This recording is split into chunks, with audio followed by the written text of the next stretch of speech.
Chase Jacki, Blue FUton, we're going to digital world with Bird Box.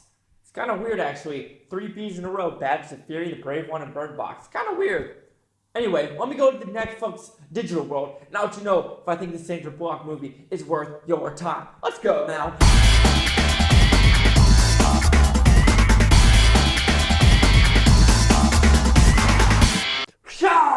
So, woo! Yeah, just got done watching Bird Box. What's it about? Well, it opens up Sandra Bullock scolding these 2 kids saying, if you do not listen to me, you will die. Listen to me, blindfolds on, me, you will die if you do not listen to me. And you're just like, damn, Sandra Bullock, that's how parenting should be sometimes.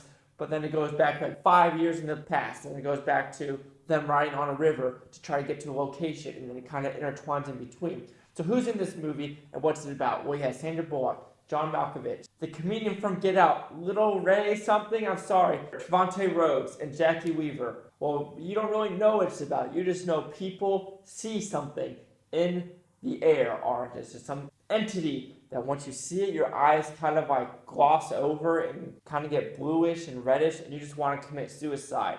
Which, watching this movie, I was like, oh, this is a cool premise. Have I seen this before?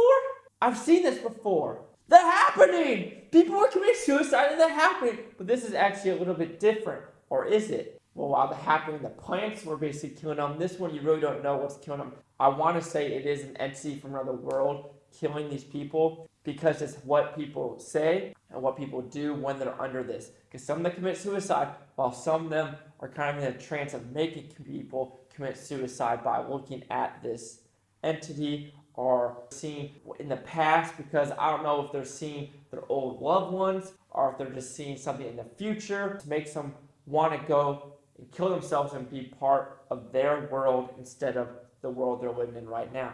So with this, they have to get around by blindfolds, fishing lines, and just understanding where to go. So what I like about this movie, I do like the premise. Even though it's kind of like The Happening, and there are some scenes that almost felt similar, how Jacki Weaver dies, and I want to say the very beginning of The Happening on a park bench are almost very similar deaths. But with this, I did like the story and the tension in this movie of what they have to go through. And every time there's kids in this movie, I'm like, kids are doing stupid things. Stop doing stupid things, kids.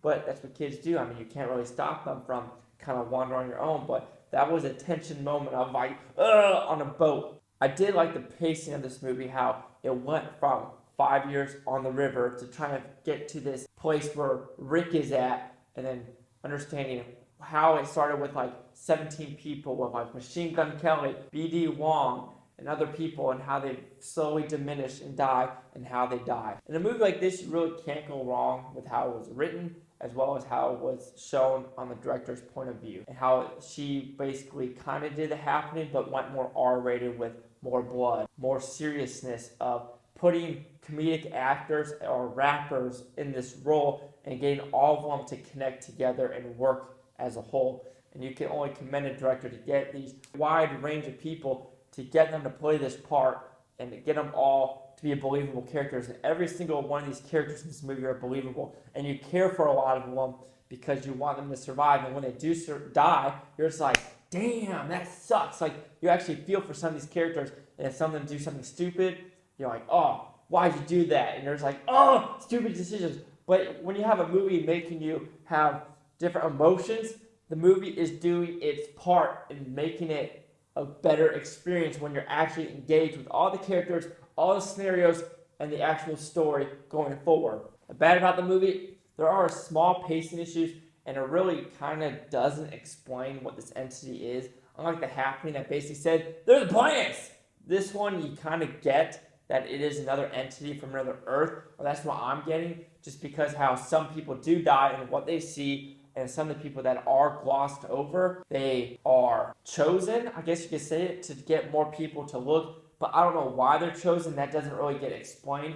Like I said, this has story elements that I don't like, that they don't explain or tell you what's happening in the story. This one, I kind of wish there would be some little backstory of why some people did commit suicide in the beginning, like all of them did, or why it started in Russia and Europe and they came over here, what made it come to America, as well as why are some of them still alive. without blindfolds, able to just get people to see these creatures. And what makes people see the thing and not want to commit suicide, or what makes them commit suicide. So Bird Box, what I like about this movie, I like the stories, I like the actors in this movie, I like the characters, I like the scenario, I like the situations they're put in, I like the dynamic with everyone together and how it feels organic and unique, and how you care for everyone and your emotions go from high to low in this movie. And if the movie does that, it's a huge thumbs up in my opinion. The bad, they don't really explain a lot in this movie about what these things are. You kind of get little hints of what they are, but why people commit suicide, why some people don't. I think an extra 5 or 10 minutes might have helped, but again, maybe it's one of those things where the writers liked it, but the person writing this was like, I don't know. Like, he really doesn't know why either. He just likes the dynamic of what he's writing, but doesn't know how to get to the full-fledged why. And do we need the why? It's really up to the viewers. So Bird Box will receive a 4 out of 5 blue futons, which equals an 80%. So let's see the critics and user scores gave this movie. So you have the critics at 65%. The user scores a 75%. Here's critic consensus. Bird Box never quite reaches its intriguing potential, but strong acting and an effectively chilling mood offers intermediately creepy compensation. I'd say that's actually a solid critic consensus of how it is creepy, the acting's top notch, but it's the whole what if. Just a little bit would probably put this in the 90s scenario of the whole, a little bit of explanation of why some. I don't even need to know what these creatures are. I just want to know why some of them commit suicide or why some of them don't, and why some of them don't need the blindfold. If I got that part in the story, that would have been a 90 and even maybe 100%. And I could compare this to other movies, maybe like Happening or an Alien like Arrival. This one is far superior than Arrival and The Happening in my opinion. But like I said, it's just my opinion. Do you agree with my 80%? The critics, 65, are the users, 75%. Chase like the Blue Futon, like, comment, subscribe. Let me know what you think about this Blue Futon utopia. You Blue Futonians, thank you for watching, and have a great day. This is one of those Netflix movies where I think this might be one of the best Netflix movies ever produced. I would have to look at some other catalogs in the back, but as American Netflix produced, acted movies that were in theaters for a little bit, as well as on the service, I think this one has to be better. You might be like, oh, what about that Buster Scruggs movie by the Coen brothers? I think this one's a better movie. Oh, what about Bright? This one's a better movie. What about The Open House?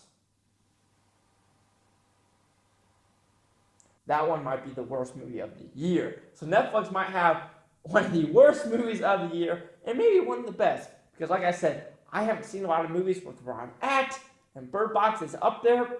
But like I said, top 10 list this year is going to be very hard to complete.